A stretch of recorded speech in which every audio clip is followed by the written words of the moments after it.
Good afternoon प्यारे विद्यार्थियों, स्वागत है अपने सत्यकेतु डिफेंस एकेडमी के लाइव सेशन में। आज फिर हम लोग जो है कुछ इंपॉर्टेंट क्वेश्चंस जो है वो लेके आए हैं, बराबर ना।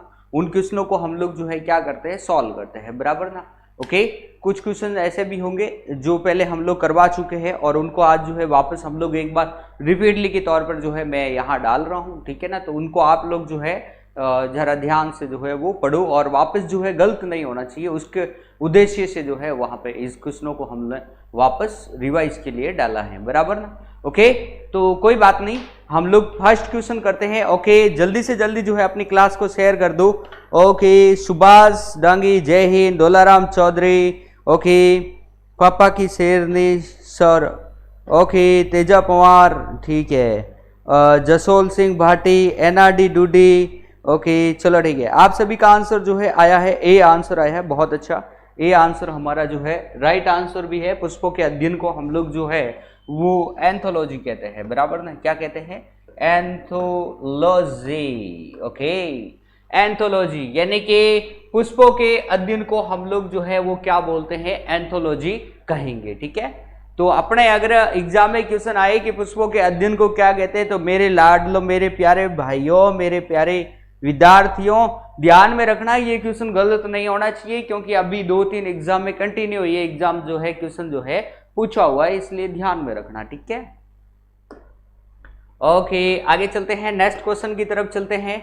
आगे है, निम्नलिखित कोशिका अंगकों में से कौन सा एक अर्धपारगम्य है?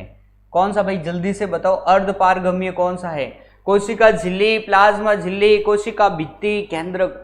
मेरे प्यारे विद्यार्थियों, इसमें जो है आपको कोई कंफ्यूजन नहीं होना चाहिए, क्योंकि ये तो बेहद ही इंपोर्टेंट क्वेश्चन नहीं है, ये बहुत अच्छा क्वेश्चन है, समझने लायक है कि निम्नलिखित कोशिका अंगकों में से कौन सा एक अर्धपारगम्य है?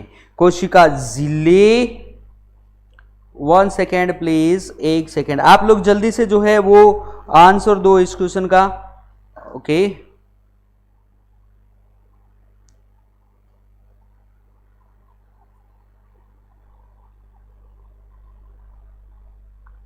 ओके, बहुत अच्छा। साहिल वर्मा, रोहित शर्मा का ए आंसर, एनआरडी डूडी, वेरी गुड। पापा की शेरनी, ओके, कल जो था वो पापा की परी थी, आज पापा का शेरनी आ गया, कल पता नहीं और कौन आएगा भाई। शेरनी ने कि पापा की शेरनी ने जो है 2A आंसर।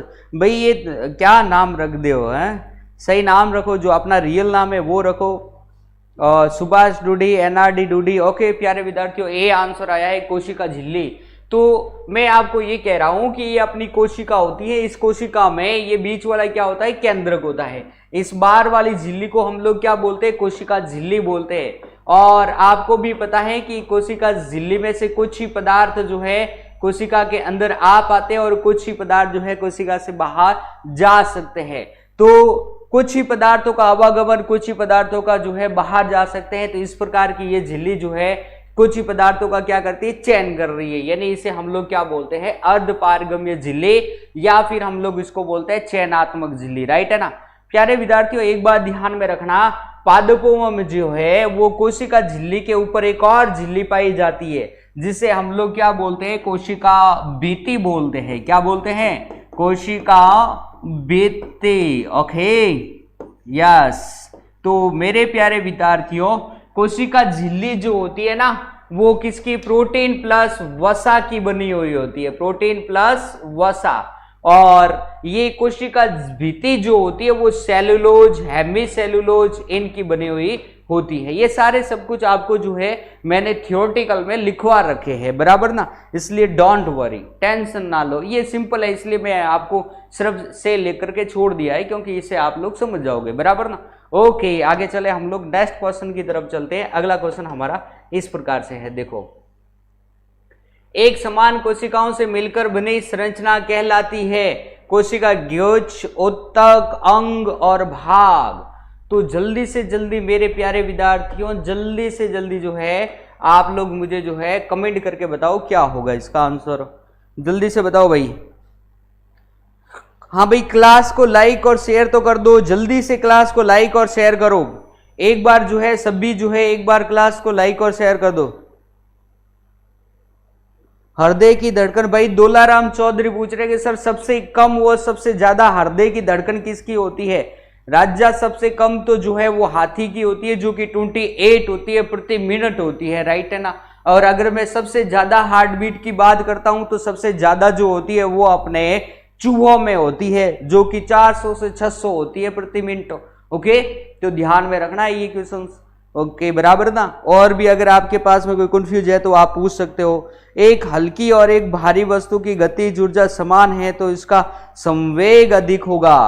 हाँ जी बिल्कुल, एक हल्की और एक भारी वस्तु की गतिज ऊर्जा समान है। ओके, गतिज ऊर्जा जब दोनों में समान है तो इसका संवेग क्या होगा? संवेग यानी पी बराबर होता है mv होता है, यानी किलोग्राम मीटर पर सेकेंड होता है राजा।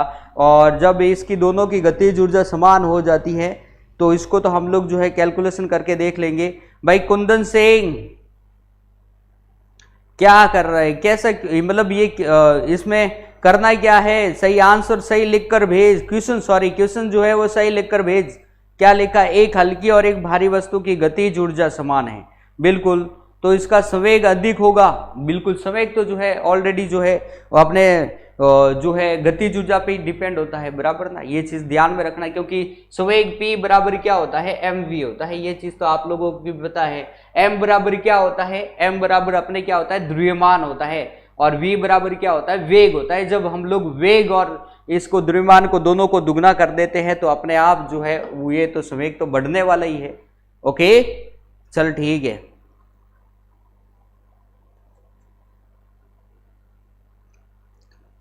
ओके कुंदन भाई भारी हूं। ओके चलो ठीक है। तो भाई इसका आंसर क्या भेजा? एक समान कोशिकाओं से। चलो ठीक है, तो एक समान कोशिकाओं से मिलकर जो है जो बनता है उसे हम लोग क्या बोलते हैं? तो उत्तक बोलते हैं, टिश्यू बोलते हैं। B answer. ओके, तो भाई इसका आंसर जल्दी से जल्दी, आपने आंसर तो दिया ही नहीं किसी ने। एक समान कोशिकाओं से मिलकर बनी संरचना तो भाई उत्तक कहलाती है। जैसे कि आपको पता है अपने शरीर की सबसे संरचनात्मक और क्रियात्मक इकाई क्या होती है? कोशिका होती है, बराबर ना। और कोशिका, सभी कोशिकाएं मिलकर किसका निर्माण करती है? तो उत्तक का निर्माण करती है, राइट है ना। ओके, तो इसमें क्या है कि एक समान कोशिकाओं से मिलकर, तो एक समान कोशिकाएं मिलकर किसका निर्माण कर रही है? उत्तक का निर्माण कर रही है, यानी ये क्या होता है? बी आंसर अपना क्या हो जाता है? सही हो जाता है, राइट है। आगे देखो, कोशिका मिलकर के उत्तक का निर्माण करती है, उत्तक मिलकर के अंग का निर्माण करते हैं, अंग मिलकर के अंग तंत्र का निर्माण करते हैं, अंग तंत्र, और अंग तंत्र मिलकर के किसका निर्माण करते हैं? शरीर का निर्माण करते हैं। ये चीज जो है आपको पता है, बराबर ना। तो यहां से दो क्वेश्चन सॉल्व हो जाते हैं कि अपने शरीर की संरचनात्मक और क्रियात्मक इकाई हम लोग जो है कोशिका को कहते हैं। कोशिका एक ही प्रकार की कोशिकाएं मिलकर के किसका निर्माण करती है? तो भाई उत्तक का निर्माण करेगी, राइट है ना। तो इसका आंसर बी जो है वो अपने क्या हो जाता है? राइट हो जाएगा, राइट है। आगे चले हम लोग नेक्स्ट क्वेश्चन की तरफ चलते हैं। अगला क्वेश्चन हमारा कुछ इस प्रकार से है, वो देखो। कौन सी ग्रंथि बहिःस्रावी तथा अंतःस्रावी दोनों है? अरे भाई मिश्रित ग्रंथि कौन सी है? सीधी सी बात कह दो। ओके, तो लो भाई, तो बताओ जल्दी से आंसर दो। अग्नाशय, थायराइड, पीयूष ग्रंथि, अधिवक्र ग्रंथि? जल्दी से आंसर। जलती हुई सिंक को नाइट्रोजन से भरे ज्वार में लेके जाएंगे तो क्या होगा? अरे भाई कुंदन सिंह, जलती हुई सिंक को नाइट्रोजन से भरे हुए जार में लेके जाएंगे तो सिंक बुझ जाएगी, सीधी सी बात है। क्योंकि नाइट्रोजन जो होती है बुझाने वाली गैस बुझाने वाली गैस भी हम लोग इसको कहते हैं, ठीक है ना। ओके, हाँ जी, okay very good. A answer आ रहा है सभी का, बहुत अच्छा। साहिल वर्मा, शिवम कुमार, सुभाष दंगी, सौरभ नेगी, एनआरडी डोडी, पापा की शेरनी, तेजा पुआस, साहिल वर्मा, बहुत अच्छा। आप सभी का आंसर जो है सराहनीय है। ए आंसर आप लोगों ने भेजा है। अग्नाश, बही और मिश्रित, बिल्कुल सही है कि अपने बहिःस्रावी और अंतःस्रावी, तो कहने की बात है कि मिश्रित ग्रंथि, बराबर ना। थायराइड ग्रंथि, पीयूष ग्रंथि और अधिवक्र ग्रंथि, ये तीनों ही ग्रंथियां क्या है? अपने अंतःस्रावी ग्रंथि है, अंतःस्रावी ग्रंथि, बराबर ना। तो पीछे जो बची है वो अपने क्या हो जाती है, मिश्रित ग्रंथि, अग्नाशय ग्रंथि, बराबर ना। अंतःस्रावी ग्रंथियों के द्वारा जो स्त्राव किया जाता है उसको हम लोग बोलते हैं हार्मोन्स बोलते हैं। क्या बोलते हैं, हार्मोन। जैसे कि पीयूष ग्रंथि के द्वारा स्त्रावी हार्मोन्स कौन सा होता है, जैसे कि वर्दी हार्मोन, गोनेडोट्रोपिक्स हार्मोन, मिलेनिन हार्मोन, ये सारे हार्मोन जो है पीयूष ग्रंथि के द्वारा। थायराइड ग्रंथि के द्वारा कौन सा हार्मोन्स होता है, जैसे कि हम लोग कहते हैं थायरॉक्सिन हार्मोन। ओके, ये अधिवक्र जैसे होता है, ठीक है ना, जिसे हम लोग जो है ट्रिपल एफ या करो मरो या फिर भागो वाली भी ग्रंथि, इसको भी हम लोग जो है कहते हैं, बराबर ना। ओके, आगे चले हम लोग।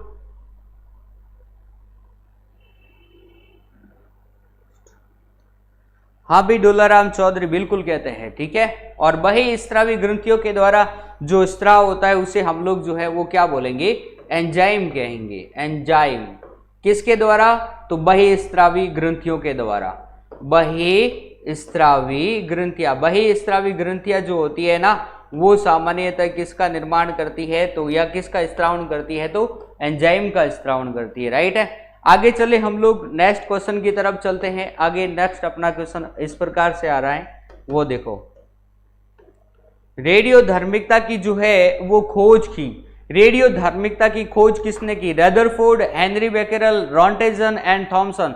तो जल्दी से प्यारे विद्यार्थियों, जल्दी से मुझे जो है इसका आंसर दो, क्या आंसर होगा। बहुत अच्छा क्वेश्चन है, बहुत अच्छा क्वेश्चन है कि रेडियो धार्मिकता की खोज किसने की।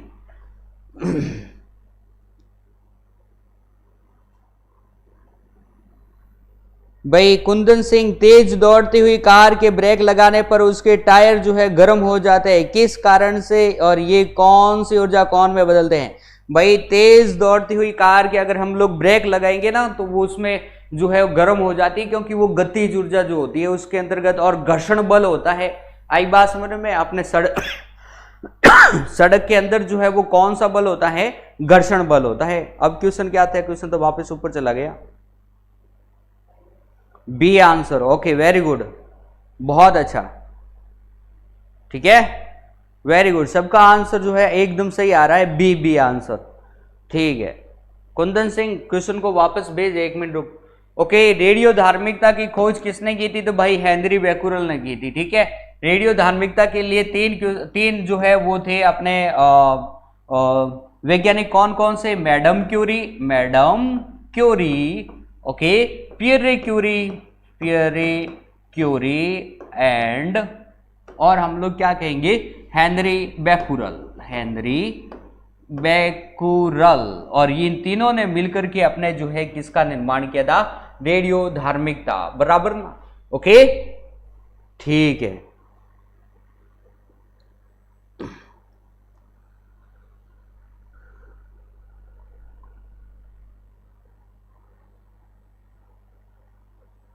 ओके भाई कुंदन सिंह, तेज दौड़ती हुई कार के ब्रेक लगाने पर उसके टायर गर्म हो जाते हैं। सीधी सी बात है, टायर का गर्म होना यह एक घर्षण बल के कारण होता है, ठीक है।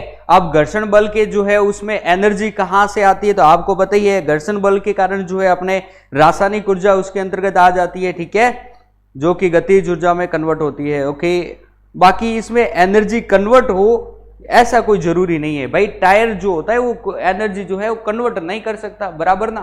कन्वर्ट करते तो हम लोग इसमें भी जो है वो क्या लगा देते, बल्ब जगाना स्टार्ट कर देते। एक तरफ हमारे जो है ये गाड़ी चलती, गाड़ी के अंतर्गत हम लोग जो है टायर में क्या लगा देते, कोई स्विच लगा देते, जिससे वो भी क्या कर देती, एनर्जी उत्पन्न होती। इसलिए राजा, टायर जो गर्म हो रहा है ना, वो टायर तो गर्म होगा घर्षण बल के कारण होगा, बराबर ना, जिसकी वजह से अगर आपको टायर गर्म नहीं करना है तो आप जाकर के जो है किसके ऊपर चलाइए, अपने आइस, बर्फ के ऊपर चलाइए, आपका टायर गर्म नहीं होगा।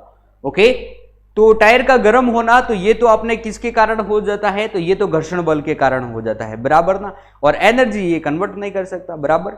ओके, आगे चलते हैं हम लोग।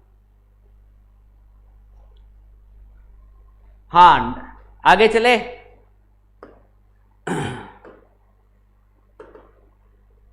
नेक्स्ट क्वेश्चन की तरफ चलते हैं। सल्फ्यूरिक अम्ल है, जल्दी से मुझे इसका आंसर भेजो। सल्फ्यूरिक अम्ल क्या, H2SO4, HCl, HNO3, जल्दी से भेजो। जल्दी से।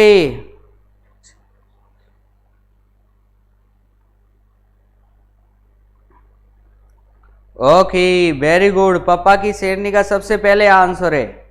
ओके, ए शिवम कुमार ने ए आंसर भेजा है।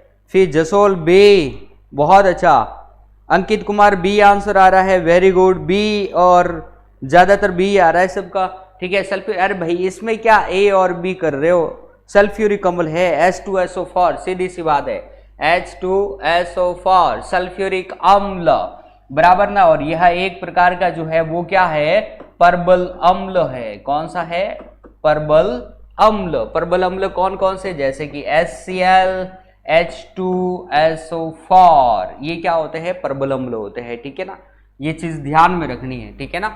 ओके, आगे चले हम लोग नेक्स्ट क्वेश्चन की तरफ चलते हैं। अगला क्वेश्चन हमारा कुछ इस प्रकार से है, देखो।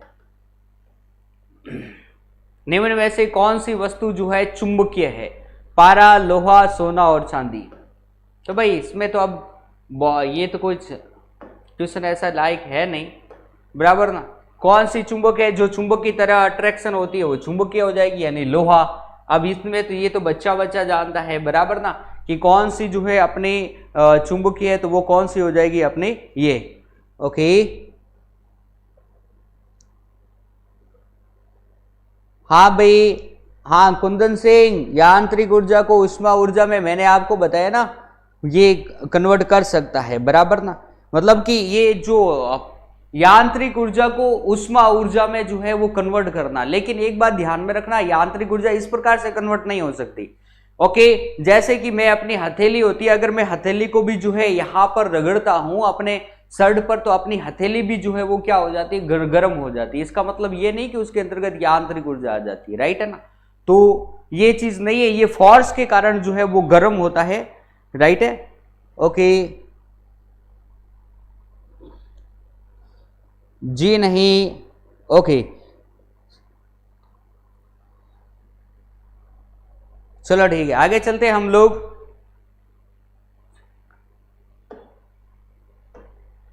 नेक्स्ट क्वेश्चन की तरफ चलते हैं। अगला क्वेश्चन है अपने, संकीर्ण मिश्रणों को उनके अधिशोषण की दर के आधार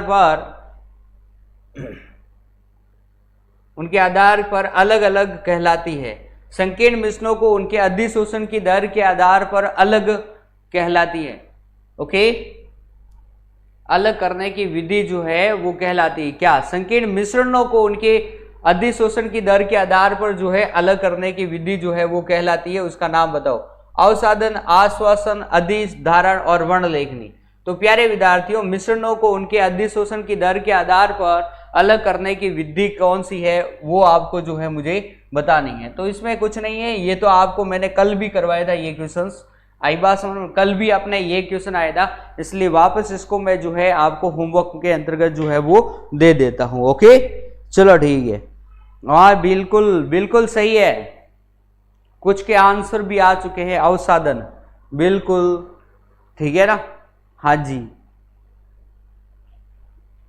चलो ठीक है, ये तो क्वेश्चन कल करवा दिया था, इसमें देख लेते हैं हम लोग। नमक का अणुसूत्र कौन सा होता है? NaCl, H2O, KCl and NH4Cl। तो जल्दी से बताओ, अपने नमक NaCl का जो है वो अपने अणुसूत्र क्या होता है?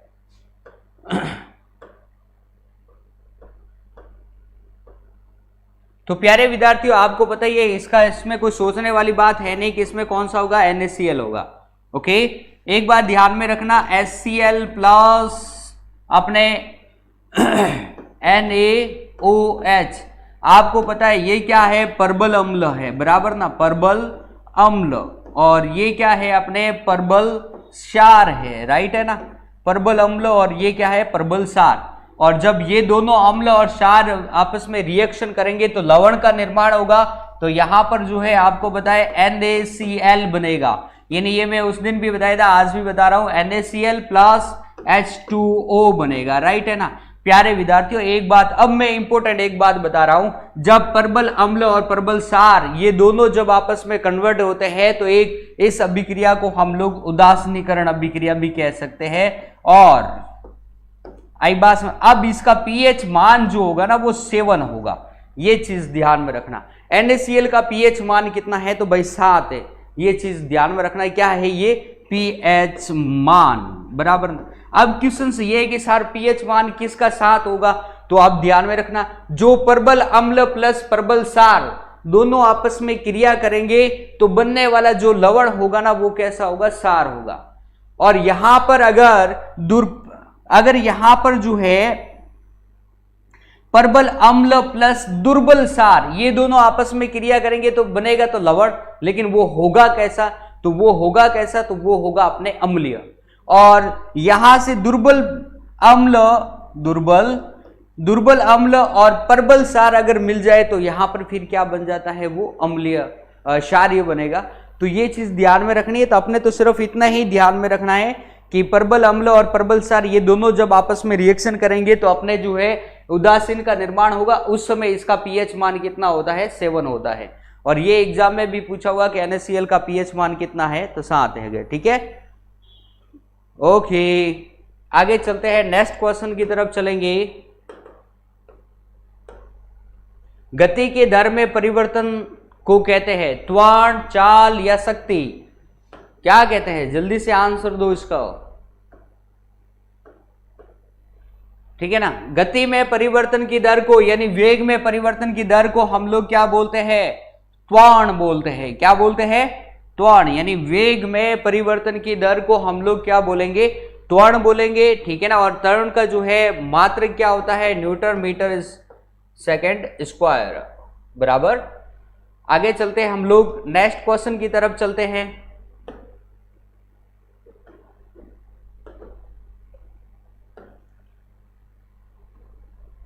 किसी ध्वनि स्रोत की आवृत्ति में होने वाले उतार चढ़ाव को कहेंगे? भाई ये भी बहुत सिंपल क्वेश्चन है, आपको पता ही है। ठीक है ना भाई, उतार चढ़ाव को हम लोग क्या बोलेंगे, या कौन सा प्रभाव है, कौन सा इफेक्ट है? तो आपको पता ही है ध्वनि के स्रोत की आवृत्ति में होने वाले उतार चढ़ाव को हम लोग जो है वो किससे प्रदर्शित करते हैं? तो अपने डॉपलर प्रभाव के द्वारा जो है वो हम लोग क्या करते हैं? प्रदर्शित करते हैं। ठीक है, किसके द्वारा? तो डॉपलर प्रभाव के द्वारा। ओके ओके, चलो ठीक है, वेरी गुड, डॉपलर इफेक्ट। हाँ जी, बहुत अच्छा भाई, ये सिंपल क्वेश्चन है। कुछ इंपॉर्टेंट क्वेश्चंस जो है मैं उसका डिस्क्रिप्टिव करते चला जाता हूं, बाकी जो आपको आते हैं सिंपल क्वेश्चन उसको मैं ऐसे ही बताते चला जाता हूं। ठीक है ना, ओके। किसी प्रिज्म में से जब प्रकाश गुजरता है तो कौन सा सबसे कम विचलित होता है? तो सबसे कम विचलित होने वाला रंग कौन सा है? इसका आंसर आने दो भाई, क्या आंसर होगा? सबसे कम विचलन किसका होगा?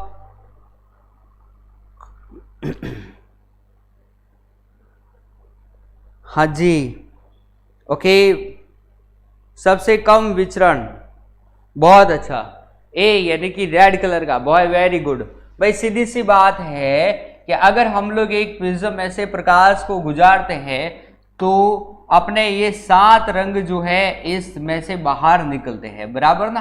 ओके, इसमें से VI B Z Y O और R, और रेड कलर का, ये बैंगनी कलर का सबसे ज्यादा विचलन होता है और रेड कलर का जो है सबसे कम विचलन होता है। तो यहां पे आंसर क्या हो जाता है? अपना लाल हो जाएगा। ठीक है ना, ओके, हाँ जी, नेक्स्ट।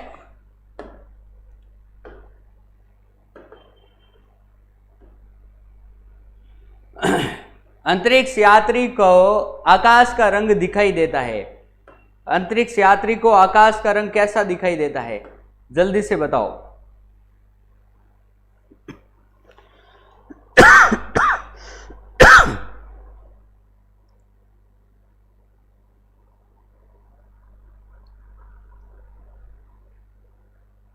वेरी गुड, पापा की शेरनी ने सबसे पहले आंसर दिया है। भाई शेरों का काम ही यही होता है, सबसे पहले आंसर देना। बहुत अच्छा, ब्लैक।